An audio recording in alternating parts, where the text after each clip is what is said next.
Time blocking. Time blocking was popularized by Cal Newport, but its roots trace back to Benjamin Franklin, who scheduled every hour of his day. In the modern day, it gained massive traction when tech leaders like Elon Musk and Bill Gates revealed they plan their days in 5-minute increments. Time blocking is simply assigning specific time slots to specific tasks or types of work. Instead of keeping a to-do list, you create a visual schedule.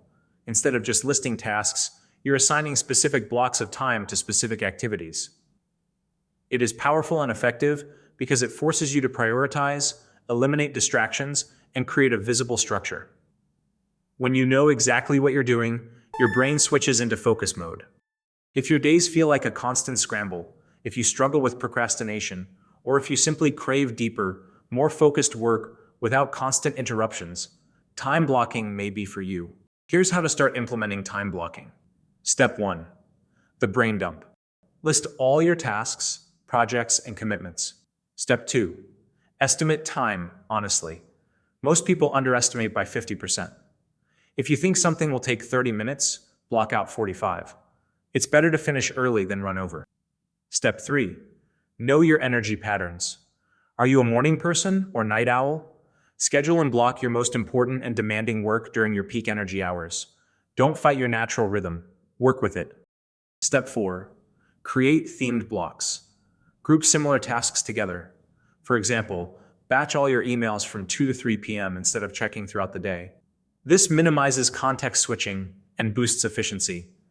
Step 5. Build in buffer time. Leave 25% of your day unscheduled for unexpected tasks and transitions. Step 6. Color code for clarity. Assign different colors for different types of work.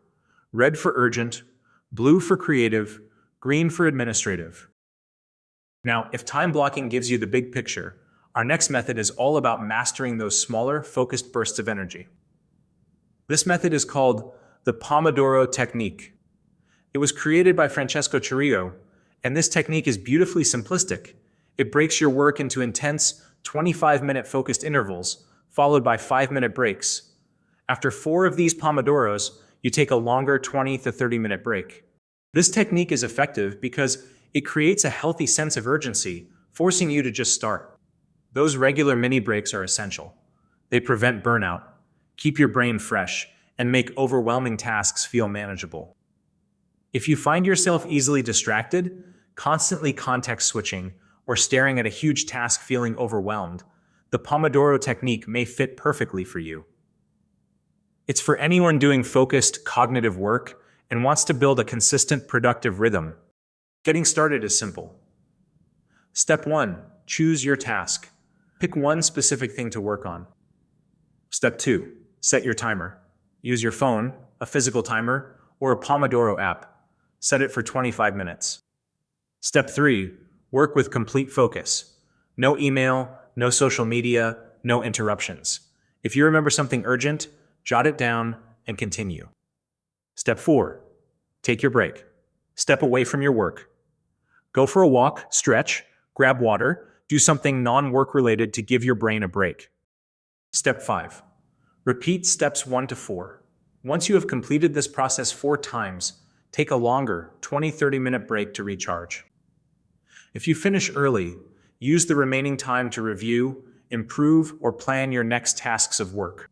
If you're interrupted, either reset the timer or count it as a failed Pomodoro. Adjust the intervals if needed. Some people prefer 45-minute sessions with 15-minute breaks. We've tackled focus sprints, but what about deciding what to focus on in the first place? If your to-do list feels like an endless black hole, you need the clarity of the Eisenhower Matrix. This method comes from none other than Dwight D. Eisenhower, the 34th U.S. president, who famously said, "What is important is seldom urgent, and what is urgent is seldom important." The Eisenhower Matrix helps you categorize tasks based on 2 simple criteria: urgency and importance. This creates 4 powerful quadrants that instantly show you where your energy should really be going and provides guidance to prioritize effectively. In Quadrant 1, this is categorized as urgent and important and are considered the highest importance and priority. These are your crises, critical deadlines, important tasks, and emergencies, the stuff that simply must get done immediately. In Quadrant 2, This is categorized as important and not urgent. They are tasks that directly contribute to long-term success. This is your planning/preparing, prevention, skill development, relationship building, and exercise. These are things that grow your life, prevent future crises, and increase higher chance of success. This is where successful, proactive people spend most of their time. Quadrant 3. This is categorized as urgent and not important. These are things that demand your immediate attention, but don't actually move your most important goals forward. Tasks such as responding to emails and phone calls, non-essential meetings and responsibilities that do not require specialized skill sets. Most often, these can and should be delegated. Quadrant 4. This is categorized as not urgent and not important. These are your time wasters, distractions, and productivity killers, such as excessive gaming, mindless scrolling, social media, too much TV, and busy work activities that offer little to no value. Ultimately, you should eliminate and minimize these activities. If you constantly feel like you're putting out fires, reacting instead of creating, or struggling to say no to others' demands, then the Eisenhower Matrix may be ideal for you. It's especially powerful for leaders, managers, and anyone who wants to shift from a reactive state to a proactive, goal-achieving mindset. Here's how to apply the Eisenhower Matrix. Step 1. List and sort. On a weekly or even daily basis, take your tasks and categorize them into one of the 4 quadrants. Step 2. Take action and act accordingly. For everything in Quadrant 1, tackle these immediately. They are critical and must be addressed. For everything in Quadrant 2, this is your strategic zone. Schedule dedicated time for these tasks. These are your growth engines and will provide clarity, direction, and lead to higher chances of success. For things in Quadrant 3, ask yourself, does this task absolutely need me to do it? If not, empower someone else, or politely decline if it's an external request that isn't truly important. For things in Quadrant 4, be absolutely ruthless. What can you eliminate or drastically minimize from your life? These are often energy drains. Your goal is to start consciously shifting more of your time and focus into Quadrant 2. This is where you build momentum, prevent future problems, and truly move the needle on your biggest goals. We've talked about focusing and prioritizing, but what if you could achieve more by actually doing less? That sounds like a dream, right? Well, it's possible with our final, incredibly powerful method, Pareto analysis, also known as the 80-20 rule.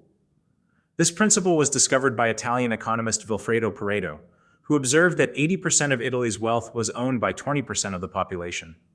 What he stumbled upon is a universal truth. Roughly 80% of your results come from just 20% of your efforts. Think about it. In business, 20% of your clients often generate 80% of your revenue. In education and learning, 20% of what you study accounts for 80% of your knowledge. In health, 20% of your habits impact 80% of your well-being. And most powerfully, 20% of your daily activities produce 80% of your most important outcomes. The core insight is, stop trying to do everything, and instead, identify and double down on the few things that truly matter. Here's how to apply the 80-20 rule to your life. Step 1. List all your activities. Write down everything you do in a typical week. Your work tasks, personal errands, learning, leisure, and anything you allocate time to. Be comprehensively thorough. Step 2. Measure your results. For each activity, ask yourself, what significant result or impact does this produce? Does it move you towards a major goal? Does it generate income? Does it improve your well-being? Be specific and measurable. Step 3. Identify your vital 20%. Which activities produce the most consistent and significant results? These are your high-impact activities and disproportionately contribute to your success and happiness. Step 4. Analyze your trivial 80%. Now look at everything else. What activities are consuming your time but yielding minimal results? These are the tasks that are less important, even if they feel urgent sometimes. Step 5. Ruthlessly optimize. Do more of your high-impact 20% activities. Protect time for these activities. Eliminate or minimize low-impact 80% activities. Can you stop doing them altogether?